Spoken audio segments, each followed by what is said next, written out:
My background is actually architecture and urban planning in general. So I've done a lot of master planning, I've done a lot of architectural design. This, in fact, is the first expo that I have worked on the design and the master planning for it. As a way to understand a bit more about expos, I went in 2015 to Milan and didn't go into any of the pavilions. I just went to see how it was all planned and how it was all organized and what the signage was like, and places for people to sit and relax, and places where there was excitement, and how it was all arranged.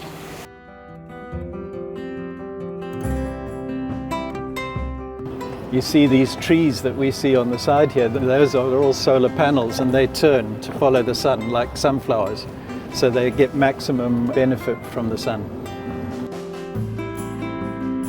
The planting, again, because of the whole sustainability theme, the landscaping in there and actually around the site generally is we use a very high percentage of indigenous plant material, which is an interesting thing for visitors because they're coming from overseas, they think they're coming to a desert. There's a lot of beautiful plants that thrive in the desert. So the Sustainability Pavilion shows off some of those plants. And again, and in all the concourse areas, all the public landscaping, over 90% of our plant material is either indigenous or adaptive plant species. So of course it uses a lot less irrigation as well because it's already adapted to the climate. So it's a very sustainable approach, an educational approach for the visitors.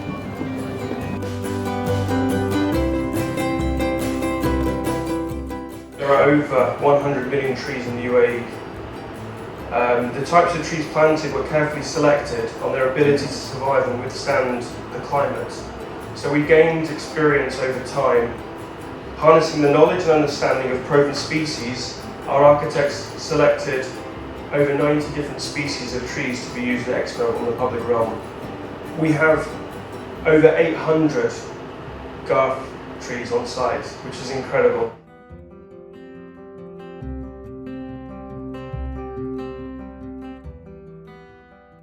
I'm the man who is behind all the plantation in Site-wide Expo. I believe this garth is the biggest garth tree ever transplanted in the UAE. This is one of the native species in UAE and the symbol of UAE as well.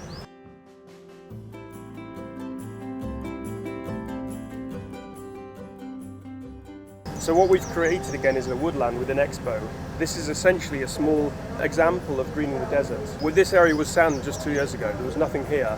And what we've created by implementing these very old, highly tolerant, drought-tolerant trees, we've created essentially a canopy for all this understory planting to exist. The selected, adaptive type species. And you can hear the birds. We're surrounded by all sorts of fauna and flora, and it's incredible. And this is essentially an example of greening the desert and how it works, the ecosystem.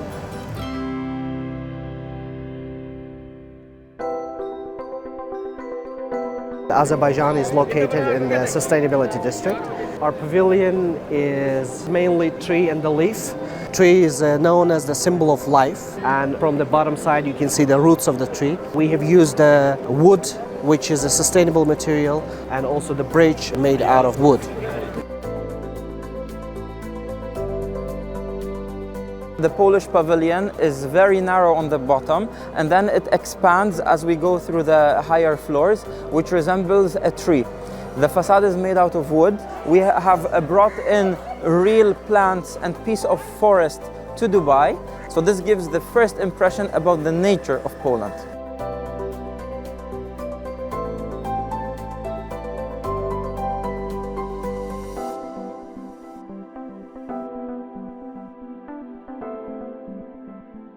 The Oman Pavilion draws its inspiration from the beautiful nature of our country, and the pavilion itself got its source of inspiration from the frankincense tree. When you look at the ceiling or the facade of the building, we have wooden fins. They're 100% sustainable, and they come from a harvested alpine forest. Where the wood is harvested, that's when they use the wood.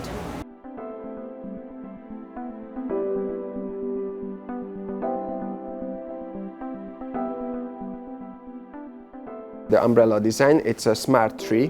So basically, whilst the visitors are waiting in line, they can check in the screens everything about Hungary, about the tourism in Hungary. So that meant to be a platform for the visitors. As long as they enjoy to hanging out in the shade of the smart tree, then we are happy with it.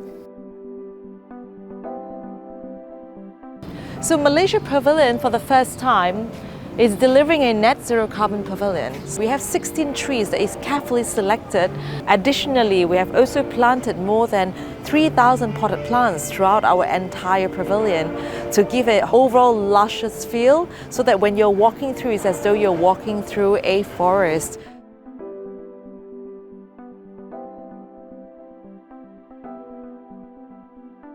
It is a self-made pavilion, and we are always aware of sustainability, especially related to wood. So the whole pavilion was developed around this tree because of preservation is very important, which is something that we also exhibit and show during the whole pavilion content, that preservation is the basis for our future. This is from plantation. We're not doing anything for the environment other than potentially competing with how much meat we can put on our plate for dinner versus the timber we can use in our sustainable construction.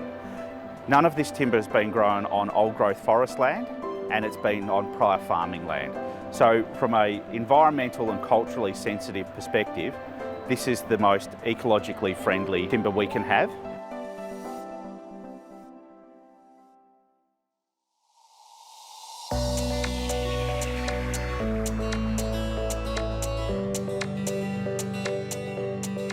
If you look behind me, we can see that Belarus Pavilion is a 3-story building which combines practically 1,600 square meters. And in front of the pavilion, the visitors are met by this symbol of the digital trees. The digital forest is the representation of the theme of our pavilion, which is Forest of Future Technologies. Meaning that we wanted to combine two ideas of nature and technology coexisting and reaching great results together.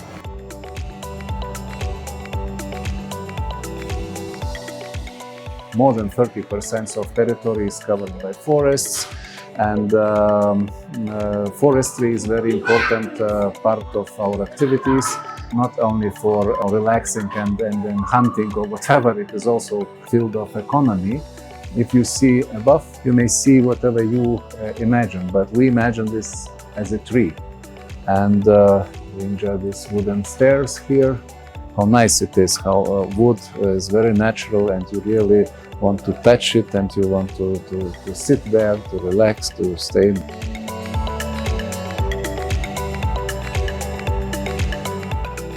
So this is the area where we have most plants in our pavilions. We have actual plants, we have moss on the walls, and we have this one major tree in the pavilion, I think, which is quite special.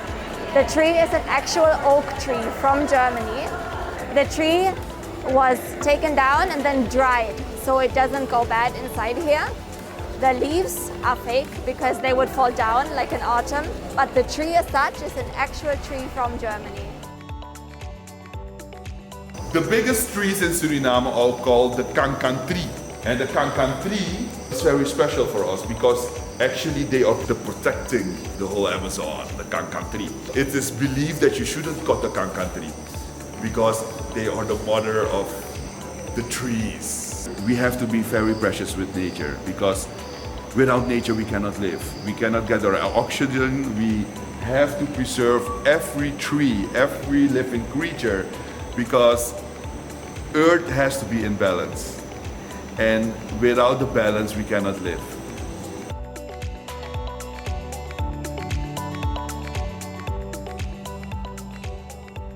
The main idea of how to discover Moldova is here, in this carpet. Here we can see the Tree of Life. This is the official brand of the country, and each element in that symbol will gonna tell you about my country. These symbols you can see on the carpet, on the walls, from the outside, and even in my passport.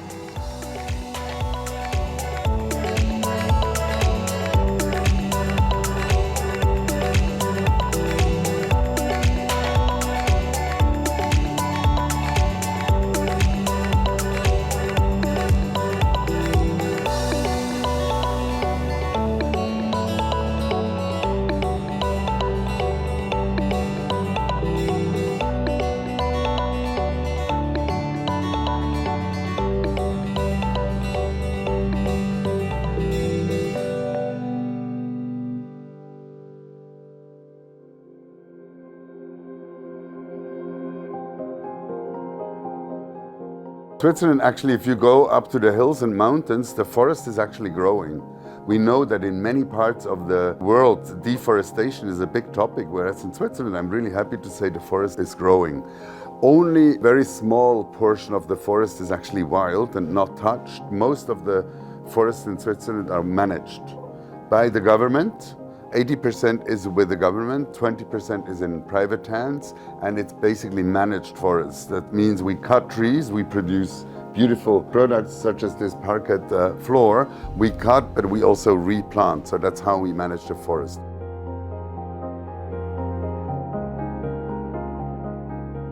It's surprising to me, I'm a horticulturist, and in my background it's surprising to see over such a short space of time, in what, a year and a half, not even 2 years, how we've created this ecosystem. There's we've got birds flying above us, we've got butterflies, we've got spiders, we've got all sorts of things. And bees, various beehives all around us, and all working together in harmony.